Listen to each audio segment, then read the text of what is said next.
Alors que la Constitution parle de l'enseignement primaire. Parce que l'enseignement de base, là, il y a trop de confusion. S'il est vrai que la gratuité de l'enseignement est consignée dans la Constitution, dans l'article 43, nous devons l'appliquer. Mais il est aussi vrai que le processus de développement d'un État n'est pas une course de vitesse. C'est une course de fond. Parce que ce qu'on est en train de faire maintenant avec la gratuité, non. Prenez tout votre temps, calmement. Faites même quelques réunions tripartites pour voir comment nous pouvons faire ça étape par étape. Et j'ai toujours aimé la phrase que le roi Baudin avait prononcée avant l'accession de notre pays à l'indépendance. Faisons ça sans atterrement funeste ni précipitation inconsidérée. C'est tel que nous faisons cette histoire maintenant de la gratuité. Honorable Henri Thomas, vous devez arriver à conclure. J'ai terminé, j'ai pratiquement terminé, madame. C'est comme si on était dans une espèce de gestion propagandiste. Faisons ça pour qu'on voit que non. Allons mollo. Est-ce qu'on peut commencer par les 2 premières années, 3 premières années, 4 premières années? C'est comme ça qu'on gère l'État. Et madame, je termine. Je reviens sur l'agriculture. 1,55% seulement pour l'agriculture. Alors on me dit l'agriculture, priorité de priorité, quelqu'un l'avait dit ici. Comment peut-on relancer l'agriculture et la diversité avec 1,55% seulement? J'en parlerai même pour les... J'ai vu. Pourquoi je parlais du saupoudrage? Comité national de suivi de l'accord de la Saint-Sylvestre. J'aime bien, je n'ai pas de problème particulier avec les gens qui sont là-bas. C'était une structure conjoncturelle. Comment on l'a encore budgétisé? Et là, il a 0,7%. Alors que les ministères comme celui des personnes vivant avec handicap et celui de l'intégration régionale ont respectivement 0,3% et 0,4% de budget national.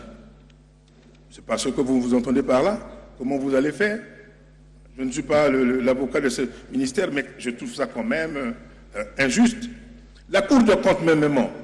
Madame la Présidente, la Cour de compte qui relève de nous, la Cour de compte qui est le bras séculier, comme l'inspection générale de finances du gouvernement, n'a que 0,10%.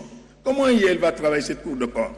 Alors que c'est la Cour de compte qui va nous aider pour maximiser les recettes, détecter les gens qui font de la malversation financière sur les comptes de l'État. Voilà encore un cas de saupoudrage. Et j'ai terminé. La Caisse nationale de péréquation. La Caisse nationale de péréquation est prévue dans l'article 181 de notre Constitution, qui exige que cette caisse soit alimentée à concurrence de 10% de la totalité des recettes à caractère national. Quand vous faites les calculs, je crois, moi je ne suis pas spécialiste en calcul, moi je suis spécialiste des faits. J'ai toujours échoué en cours de mathématiques à l'école secondaire comme à l'université. Mais faites un peu le calcul. 10% de 13 milliards 250 millions, ça ne représente pas ce que vous avez dit ici. Les 10% doivent représenter Honorable Henri Thomas, il faut 1 milliard 320 millions et non 1 milliard 200, quelque chose comme ça. Faites le calcul vous-même, Monsieur le Premier ministre. Si vous ne pouvez pas vous appeler même un étudiant chez vous là-bas, il fait le calcul et puis il vient nous dire les choses. J'ai dit, Madame la Présidente, j'ai soumis et je vous remercie. Merci. Honorable Kokoniangi, il sera suivi de l'honorable Likinda Fidel. L'honorable Henriette Ouamou se prépare.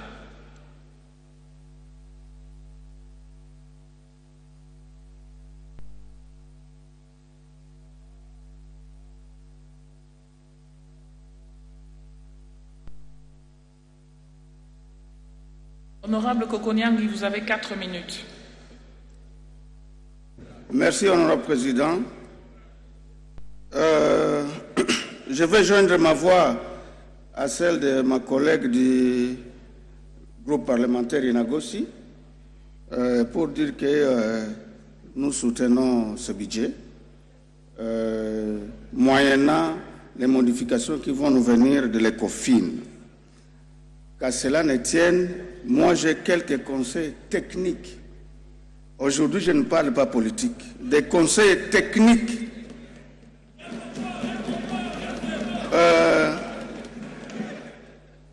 Honorable Président, le développement rime avec la modernité. Nous avons beaucoup de moyens pour améliorer notre budget. Et je parle ici en termes seulement de mon domaine. Je suis parmi les meilleurs géologues de ce pays, si pas les meilleurs. Honorable Président, il y a les lithiums qui dorment dans la pegmatite de Manono à Kitotolo. Le lithium a beaucoup plus de valeur que le cobalt. On l'appelle d'ailleurs le pétrole moderne, le lithium, parce que c'est lui qui intervient dans la fabrication des batteries diverses. Les batteries des véhicules électriques, les batteries de nos téléphones portables, les batteries de nos ordinateurs. Excellence, activez le mécanisme de l'exploitation de ces minéraux-là, le lithium. Nous avons le plus grand réservoir du monde de lithium. Vous verrez que vous pouvez doubler ce budget ici. De deux, les coltans. Les coltans, c'est le niobium et le tantal. Excellence, Monsieur le Premier ministre, à l'exportation, on déclare seulement le tantal. Les coltans congolais titrent autour de 15 à 25% de tantal et 50% du niobium. 50. Le niobium part sans contrepartie. On ne déclare pas ça à la douane, je ne sais pas pourquoi. 1 kilo de niobium sur le marché, c'est $62. Calculé pour une année, c'est des millions de dollars qui quittent le pays sans contrepartie. Le niobium, chers collègues, à part le tantal, le niobium est utilisé pour la fabrication des armes lourdes, notamment les roquettes. Et donc, nous devons réfléchir comment commencer à taxer ces métals précieux de notre pays qui quittent sans contrepartie. Ça va augmenter le budget. 3, je termine. Les terres rares. Les terres rares. Soyez calmes. Les terres rares, ce sont en réalité des métaux rares. C'est le rubidium, le strontium et tout ça.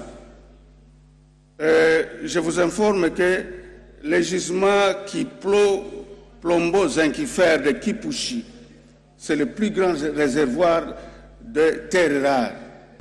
Le Premier ministre a parlé ici du conflit entre les États-Unis et la Chine. Il a oublié aussi avec le Japon. C'est autour des terres rares. Les terres rares, c'est le miel du monde. Et le gisement de Kipushi, c'est le premier réservoir. Si la Chine, aujourd'hui, est le premier réservoir, c'est à partir de nos gisements ici. Alors, nous devons chercher à réfléchir comment commencer à taxer les terres rares à la sortie du pays. C'est question d'acheter des petits, ce sont des petits laboratoires pour taxer à l'exportation. La Sominki, Société minière industrielle du Kivu, Excellence, Monsieur le Premier ministre, c'était la deuxième entreprise du pays, après la Gécamine, avec un espace géographique d'ailleurs plus que la Gécamine. Aujourd'hui, on l'appelle Sakima. C'est des gisements extraordinaires de cassitérite, de la wolframite et du coltan. Depuis 1998, ça n'existe pas, alors que les gisements sont terribles là-bas. Si vous actionnez ce mécanisme de la réexploitation de la Sakima, vous allez voir comment votre budget va remonter. Parce qu'il y a tout là-bas. Les gisements sont à ciel ouvert, il y a les aéroports, les aérodromes, il y a les routes, les voies d'exportation. C'est ça les conditions d'exploitabilité des gisements. Voyez comment vous pouvez actionner cette histoire, vous verrez comment l'année prochaine votre budget va remonter. les cartes géologiques. Excellence, Monsieur le Premier ministre, notre pays, ici, je crois le ministre des Mines est là, nous avons la carte géologique de 1972 de messieurs les personnes à l'échelle de 2 millionièmes, c'est-à-dire que ça ne montre aucun détail géologique. Toutes les cartes géologiques de la République sont logées à Tervuren, en Belgique. Et aucun investisseur minier ne peut venir ici au Congo sans passer par la Belgique. C'est une forme du néocolonialisme. Demandez au ministre des Mines et aux autres experts d'aller réactiver ce processus de retrouver nos cartes. Ça va nous aider à remonter notre budget, parce que c'est les cartes géologiques d'abord qui comptent. Vous avez atteint votre temps de parole. Excellent. Poursuivez, atterrissez. Je voulais terminer. Terminez, je vous dis. Je voulais terminer. Vraiment, je vous ai dit, terminez. À part les cartes géologiques logées en Belgique, il y a le patrimoine culturel congolais. Des tonnes et des tonnes. Vous entrez au musée de Tervuren, vous trouvez d'abord la pirogue de Stanley.